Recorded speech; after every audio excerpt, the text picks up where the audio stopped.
What's going on, guys? Welcome to another episode of Ralph's Real Review, where today we are going over Peter Pan. Now, today I got to move with quickness because my girlfriend's coming back from somewhere and we're going out somewhere, so I got to move quick. If you have not subscribed yet, please subscribe. We're trying to reach our goal of 50 subs, but we are not there yet, so if you have not subscribed, please do.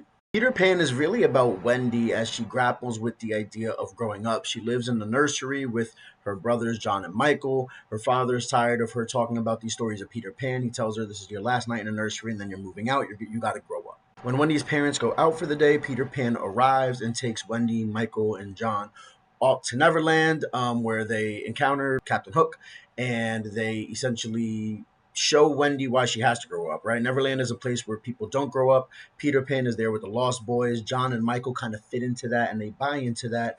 But as Wendy goes on and people are mean to her and, she starts to see how immature Peter Pan and the Lost Boys really are.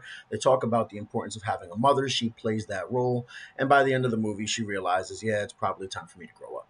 Animation wise, I do have Peter Pan at number one. I do think that it's hard for me as someone who isn't really an animator to really understand where animation is different between these movies. So pretty much what I go for is I'm looking for a couple of things. I'm looking for, does the artwork pop in a certain way compared to other movies, and is there like an abundance of animation being done, right? A movie like a Cinderella was going to have a harder time from a movie like Peter Pan because there's just more action going on in Peter Pan.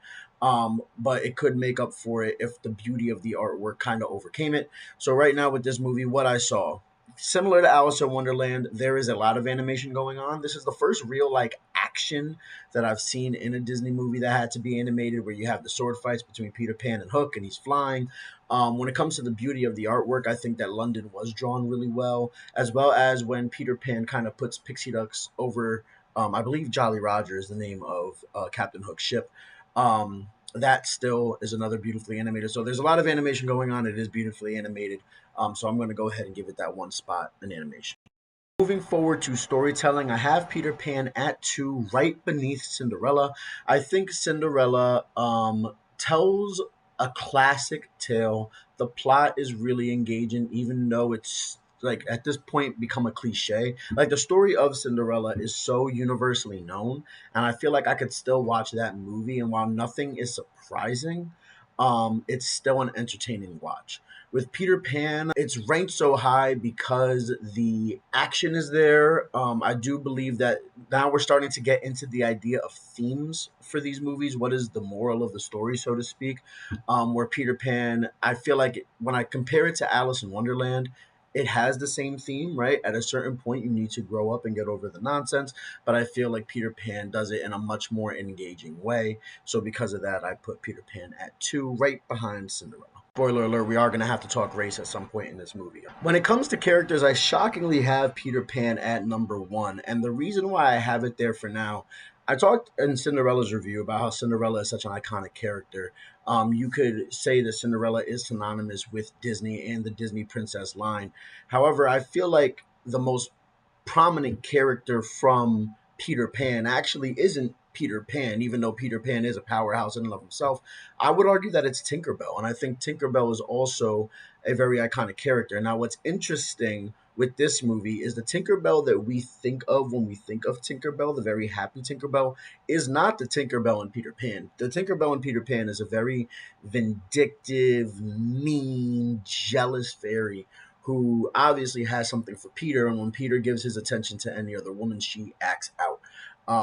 So it was very interesting to see that that version of Peter Pan was there. But really, when you look at the totality of the characters, and here you have Peter Pan, who is an iconic Disney character. You have Captain Hook, who is an iconic classic Disney villain. I would argue that he is also an archetype for some villains that we see later, such as a Hades. You have Smee, you have Wendy and the Lost Boys. And you have the chicken crocodile too. So I feel like there's a lot of really strong characters in here. I think when you're comparing it to another film like Cinderella, while they both have a lot of strong characters, you're looking at the icon status, and I just feel again Cinderella versus Tinkerbell is really. I feel like it's like a tie. I really feel like it's a tie. If you want to give a slight nod to Cinderella, go ahead. But then I think Peter Pan kind of makes up for the rest of that as compared to the second character in Cinderella, which is who? right? If you want to compare Lady Tremaine to Captain Hook, I'm taking Captain Hook, right? If you want to compare the daughters to Smee and Wendy and all of that, I'm just taking what I got in Peter Pan. So I have it at 1. When it comes to the Disney factor, I have this movie at 4. At this point, it's weird, right? Because you could argue that racism in the early Disney days is part of the Disney factor. But there is the portrayal of Native Americans in this movie, which for a modern day audience member might be a bit jarring and a setback. The reason why I don't have it falling as low as a Dumbo is the magic factor in this movie is so massive that I feel like compared to a Dumbo, like Dumbo doesn't feel magical. It feels more so like fantastical, right? Whereas with this movie, magic is such a huge part of it. You talk about wishing and pixie dust and all that stuff. Stuff that has become synonymous with the Disney brand. So it feels very Disney. That Tiger Lily section does not feel very Disney. So it falls a little bit, but it still has enough of that Disney feel to keep it high on the Disney factor. Also, the difference between this and the racism in Dumbo, and then I'm going to move off this subject. The racism in Dumbo felt very like derogatory. In Peter Pan, it's also derogatory. I don't want to say that it's not, but there is a certain level of respect between Peter and the Lost Boys and the Native American tribe as they come together. They say some things that are very like um, derogatory. I hate to keep saying the same word, but derogatory toward Native Americans. However, there is a respect between the two that was just not present in Dumbo.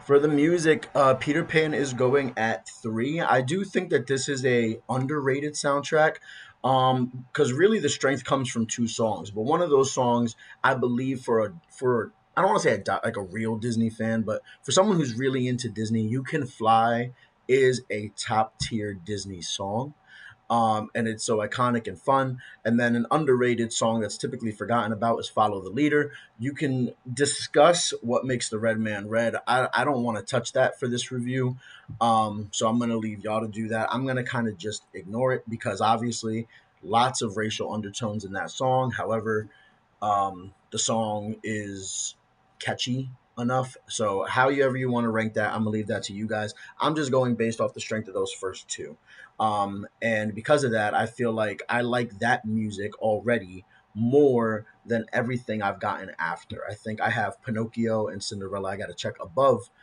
Peter Pan, but those are the only 2 that I think touch this soundtrack. So that's where I have it. Box office success. Peter Pan is coming in at, I believe, 6 on this, at about $427 million. I don't have too much in terms of the historical significance of that money. It just comes in 6th at this place. And then finally, for historical significance, I do have Peter Pan at 3rd. I think when it comes to the Disney company, Tinkerbell coming from this movie is massive. There is still a huge amount of like Peter Pan presence in the parks.